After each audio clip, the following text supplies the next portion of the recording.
India take on New Zealand in Dubai. This is going to be happening on Sunday.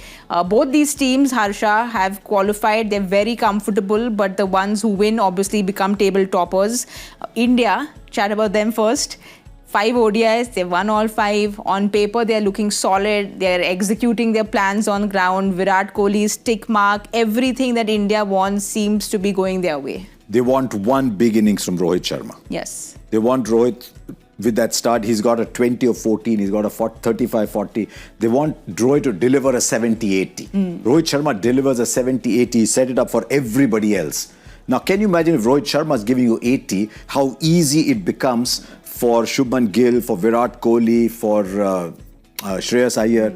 So I think that is the one thing India want. Otherwise, India's 3-spinner policy is working beautifully on those pitches. And there's no dew.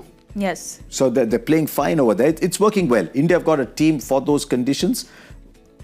I would hesitate to say that India have picked a team only for those conditions because come what may, India were going to play 3 spinners. Come what may. So India have not said, wow, we're playing there, so we'll play 3 spinners. India would have picked that anyway. The one thing that surprised me was Harshit Rana playing ahead of Arshdeep. By the way, I've had Arshdeep as my leading wicket taker of the tournament. Oh, wow. And he hasn't bowled a ball. But Harshit has done what's asked of him. And that's very good. Even the last game, he had 1 for 30. You had Arshdeep as your leading wicket taker. Okay, you say okay. I just say Harshit again. Yes. No, I had Arshdeep as my leading wicket taker, but Harshit Rana has done everything that's asked of him.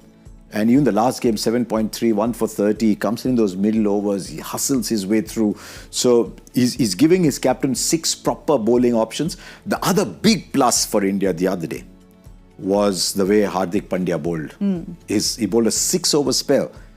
He bowled beautifully. So you've got to a stage now where if one of the fast bowlers has an off day, like Shami did against Pakistan, his first 3-4 overs, he was struggling with his rhythm. Hardik Pandya stands up. So you've got proper 6 bowling options. India looking very good. But they're up against a side that's been their bogey. I mean, you talk about India-Pakistan. India-Pakistan hasn't been a contest for a very, very, very long time.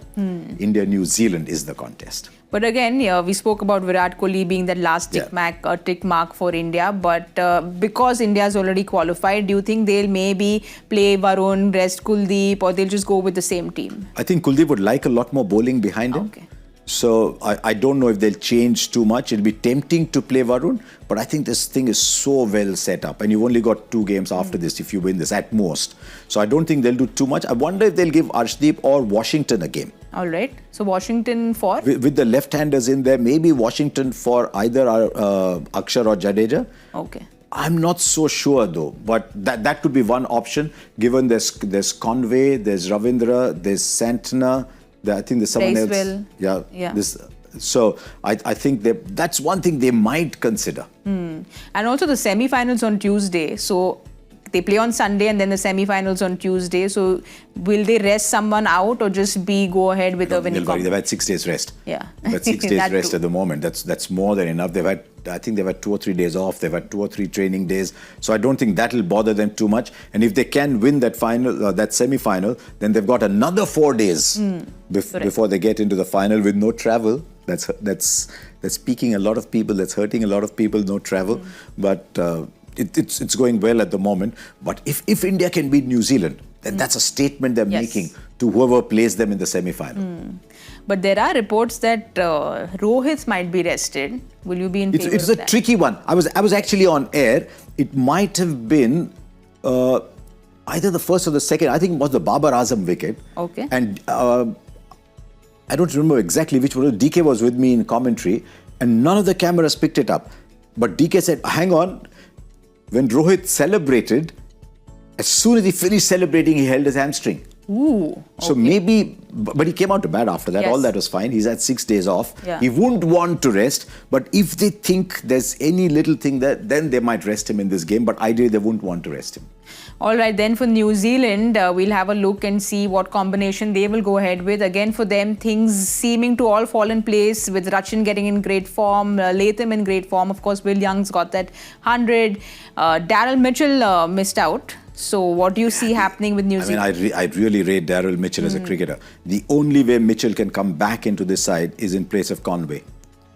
but they like Conway. There's something about on a big day you want to see Conway going out to open the batting. So I suspect Mitchell might miss out now because Latham's batting so well. That's the other left-hander in the middle. Correct. So they've got lots of left-handers. Latham in the middle. Kyle Jamieson comes back. That strengthens their batting even more. Again, another tall bowler who hits the deck. So they've actually ticked off all the boxes other than maybe having a proper left arm quick. Let's look at that side again, and it looks largely, apart from, it looks largely spin driven. Yeah, so Henry, O'Rourke, Jamieson, Phillips and Bracewell. That's a lot of right-handed bowling other than Santner. I don't think has been on top of his game in this tournament.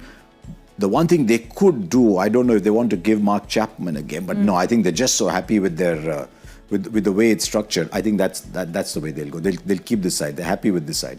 Well, they are going to be traveling to Dubai, and with that pitch, do you see like 40 overs of spin being bowled because they have so many options? Santner, Phillips, Bracewell, Rachin. So that's 40 overs of spin there. It is, but look, it's not one of those Sri Lanka or Bangladesh kind of pitches. All right. It's not a pitch where you just have to turn up and spin. So I think with the 6 options, I won't be surprised if they go sort of, they'll go 27, 28 overs of, 26, 27 overs of spin. I don't see them doing too much more. All right, and who's starting favourites for you? Because this is the contest everyone's waiting for. So. Yeah, I mean, New Zealand bat very deep, just as India bat very deep. They're very much the form side.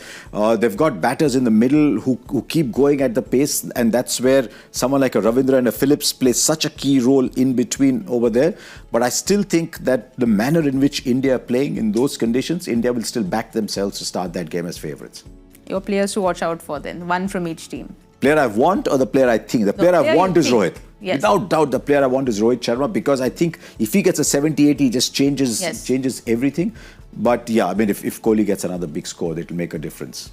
So is it Rohit or is it Virat? Rohit for me. Rohit, given the way this tournament is going, yes, for me. And for New Zealand? Is Rohit Sharma. The player New Zealand want desperately get runs is Kane Williamson. It's Kane Williamson.